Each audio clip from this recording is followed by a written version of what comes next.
Hello and welcome. I want to talk in this video about a man whose work has been a strong influence in my shift in consciousness over the years. His pen name was Yukio Mishima. He was an acclaimed Japanese novelist and poet, and considered by many to be one of the most important literary voices of the 20th century. On November 25th, 1970, Yukio and four of his followers, armed with samurai swords, barricaded themselves in the office of Japan's self-defense forces. Here, Mishima addressed 1,000 servicemen from the balcony outside and demanded these men stand with him against what he saw as a spiritually fallen society. In essence, he asked these men to help him to re-establish the spiritual foundation of ancient Japan. But he was derided by these men, and he then returned to the office, knelt down on the floor, and committed the act of seppuku, piercing his stomach violently with a sword, while his followers beheaded him with a samurai sword, completing the act. And in his address to the troops outside, he stated, "Japanese people today think only of money. This nation has no spiritual foundation. I salute the emperor. Long live the emperor." But the emperor he spoke of was a romanticized ideal of traditions past, not the current emperor. And like everything in Mishima's life, his words and his actions were rehearsed. In his final act, in many ways, the command performance.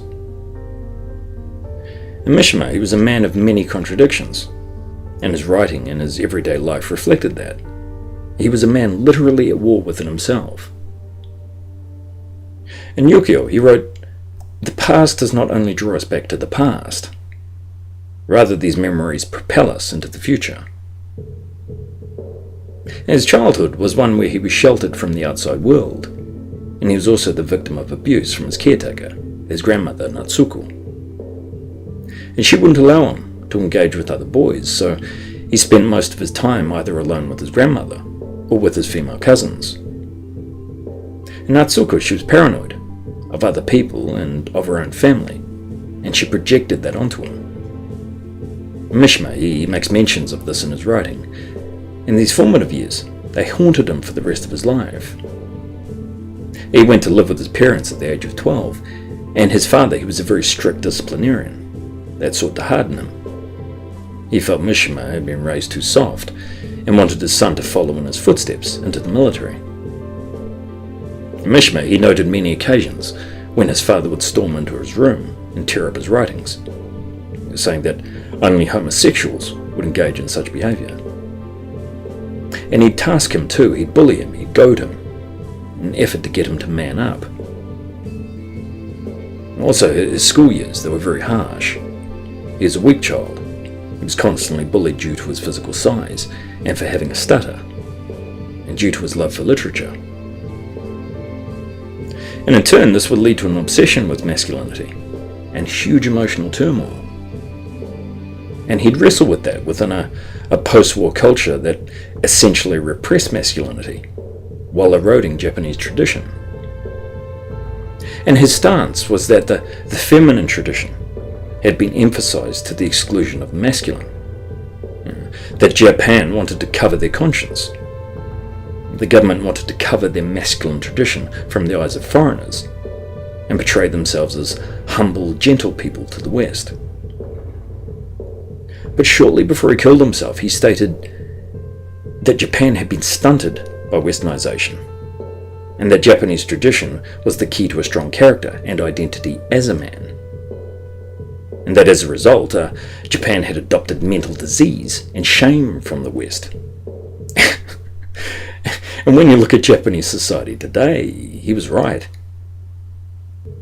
And yet, the contradiction is, this was a man that lived like a Westerner for most of his adult life. But for all his comforts and his success as a writer, the void remained. The voices of his father and his grandmother still haunted him. In Mishima's work, it deals with themes of purity, beauty, and sexuality, along with a constant morbid focus on death and sexuality mixed with sadomasochism. His characters, they all yearned to destroy themselves. Their passions and their turmoil were that great.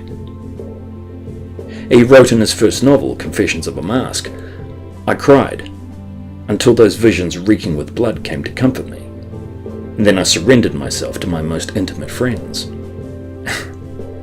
So his writing, it broke new ground and was charged with sex and violence and death, politics, philosophy, and very real deep yearnings.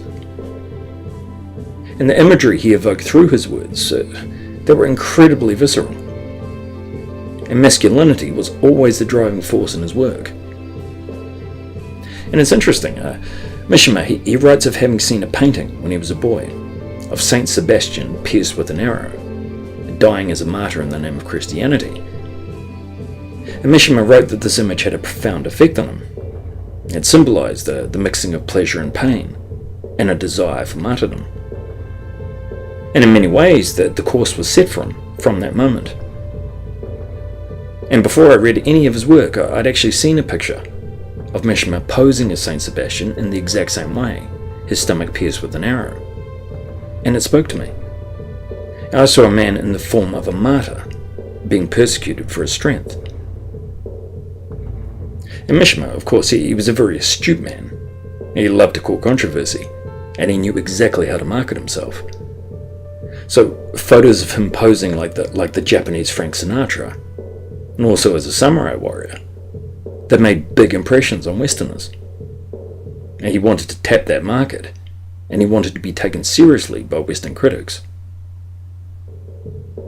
And Yukio, he said he wanted to make a poem of his life, and that all his life he'd been aware of a contradiction in the nature of his existence. And the more he wrote, the more he realized words were not enough. So he sought a new form of expression, one where death and sexual obsession, beauty and purity intermixed. And it was here when Yukio decided to transform his physique through a very strict bodybuilding regimen. And the sick, weakly child now wanted attention and respect on a global scale. But inside, he still wrestled with his demons. His novels, they dealt with characters struggling to deal with sexual issues, with desires, with issues around beauty. And the theme that runs through much of Mishima's work is beauty leading to destruction. And Yukio wrote, "I wanted to explode, light the sky for an instant and then disappear." So his characters, they reflected his inner turmoil and would self-destruct or act out. And many were politically motivated. In his novel Runaway Horses, the lead character, he murders a capitalist and then commits seppuku. And the final line reads, "The instant the blade tore open his flesh, the bright disk of the sun soared up and exploded behind his eyelids." So his characters, they sought purpose and sought to make a grand political statement, even though their actions were ultimately futile and their motives confused and disjointed. It was around this time that Yukio's political leanings, they became increasingly right-wing. At the same time as he became disillusioned with his writing. And through his torment, he sought to merge art and action, with a merging of body and spirit. And it was now when he funded the Shield Society, it was a private militia. It was essentially a spiritual army, dedicated to the ethics of Bushido. And the young men that made up this militia, that were from the local university, young men who were disillusioned with Japanese politics and Japanese society. Yukio, he saw the signing of the Treaty of Mutual Cooperation between the US and Japan, as essentially reducing Japan to a subordinate of the United States. He saw it as an insult to Japan's independence, and felt it showed a distinct lack of respect to Japanese history. And Yukio, he was hated by the right and the left, and his political stance, it was mocked, as it was shaped by romantic ideals, and he also tended to contradict himself. But what was being bled out onto the page was now being bled out into reality. And just as his characters sought purpose and meaning, so did he. And in later years, Bushido, it heavily influenced his thinking. He'd seen it firsthand, how it benefited pre-war Japan, and how it instilled into the population a strong sense of nationalism and pride. So he longed for an antiquated ideal, people living a life based on honour and integrity. But inherently he knew that morality and honour had no place in a capitalist society. So these notions that were idealised, even in a historical sense, as the samurai, that although they were often loyal, they were noted for abusing their positions quite regularly, and for betraying their communities and their leaders. And the belief that samurai were staunchly heterosexual and devoutly masculine is false. Now, homosexuality was practiced between samurai. It was nanshoku, the love of the samurai. The emotional and sexual bond between older samurai and their apprentices was seen as vital. And Yukio, he struggled with his homosexuality and his masculinity. He was married to a woman, they had 2 children, so some suggest Bushido was a way for him to come to terms with his sexuality. His apprentice and his rumoured lover, Morita, was the man he asked to decapitate him during the failed coup. It was seen by some as a lover's pact, wakashudu, the way of the youth, and all samurai practiced it. Yet it seemed that his sexuality was something he could never reconcile, whether in a modern context or through the traditions of the past. His father's voice still echoed in his thoughts. In Mishima, he took up kendo, the way of the sword, and he had an obsession with beauty and the body. And in interviews, Yukio said publicly that when samurai commit harakiri, they would paint their faces in order to stay beautiful, even in death. So he wanted to live the way of the warrior. He is quoted as saying, "We live in an age where there is no heroic death." So Yukio, he rebelled against the erosion of masculine ideals and their repression, because he saw what this had reduced Western society to, with their obsession with greed. And the salarymen, the worker drones, they came to define post-war Japan, right up until recently, where the Japanese herbivore men now threaten to undermine the economy, as the Japanese media has reported.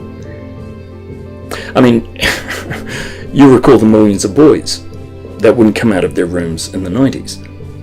Well, now they've come out, and they've decided that being a worker drone doesn't appeal. So the current situation is due directly to Western influence, and Yukio, he predicted this. A self-directed purpose and freedom is vital to men, and so is the embracing and celebration of masculine ideals. And Japanese men today define their own purpose and won't be dictated to. Of course, this is a natural reflex to the systematic bias, exploitation, and hatred that's been directed at men for decades. Masculinity and masculine tradition was derided and marginalized for the sake of corporate greed. But for Japanese men now, life isn't about conforming, it's about choice. Even if that has severe repercussions to the economy, so be it. So Yukio, he was an individualist, even though he embraced an ideal of Bushido in service to the emperor. He followed his own course, while giving voice to the moral and societal decay all around him. He spent his whole life searching for his identity.